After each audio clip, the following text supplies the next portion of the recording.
सेठी साहब, सवाल यही है जो उन्होंने पूछा अभी कि दिल्ली के बाद पंजाब में भी जांच हो। पंजाब के एक्साइज अधिकारी भी दिल्ली में मनीष सिसोदिया के घर पर क्या कर रहे थे इसकी जांच एजेंसियां करेंगी। क्या पंजाब में भी ऐसी एक्साइज पॉलिसी लागू करने की तैयारी थी और क्या ऐसा ही कोई घोटाला पंजाब में भी निकल करके सामने आएगा, बीजेपी पूछ रही है। देखो, ये घोटाला जो कथाकथित घोटाला बीजेपी ने जिसकी फिल्म बनाई है, जो पिक्चर बना के सारी दुनिया के सामने पेश करी है, आज तक उसका कोई प्रूफ नहीं मिला।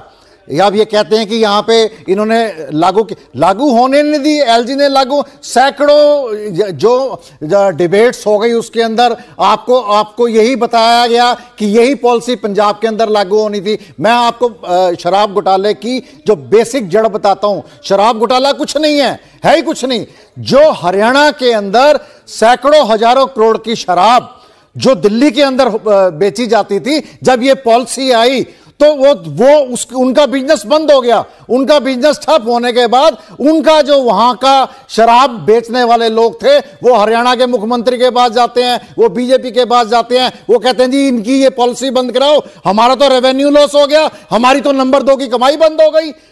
उस कमाई को शुरू करने के लिए उस जो नंबर 2 की कमाई, जो सैकड़ों हजारों करोड़ की शराब दिल्ली में बेची जाती थी, आज भी बिकती है उसी प्राइस के ऊपर। तो उसको खत्म करने के लिए इन्होंने एक स्कैंडल शुरू करा, शराब घोटाला। देखिए, अब ये आप कोई नई थ्योरी बता रहे हैं। अभी तो इन्होंने बात जो कही है वो सही है, वो तो बेल नहीं हो रही ना, मनीष सिसोदिया की बेल नहीं हो रही ना, ईडी के केस में भी रिजेक्ट हो गई है। सर, बेल नहीं हो रही तो ये इनकी डिक्टेटरशिप है, संवैधानिक संस्थाओं का मिसयूज है। जो ईडी और जो वो लोग हैं जब कोर्ट के अंदर नहीं दे रही है। देखिए, पहले आप अदालत में जाके कहते हैं जी ये जज सवाल बहुत पूछता है, इसकी ट्रांसफर कर दो, उसकी ट्रांसफर कर दी जाती है।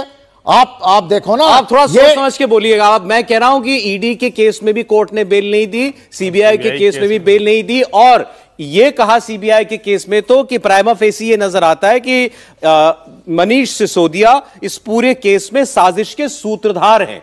ये शब्द थे जज साहब के। देखिए, ठीक है, लेकिन आप बताइए ना, आप कह रहे हो 1000 करोड़ का घोटाला हो गया, 1 रुपया मिला नहीं आपको कहीं से। आपने सैकड़ों हजारों जो है रेट्स डाल ली, इतने लोगों से पूछताछ हो गई, पूरा का पूरा ईडी और सीबीआई इसी मसले के अंदर लगा हुआ है। चलिए ठीक है, ये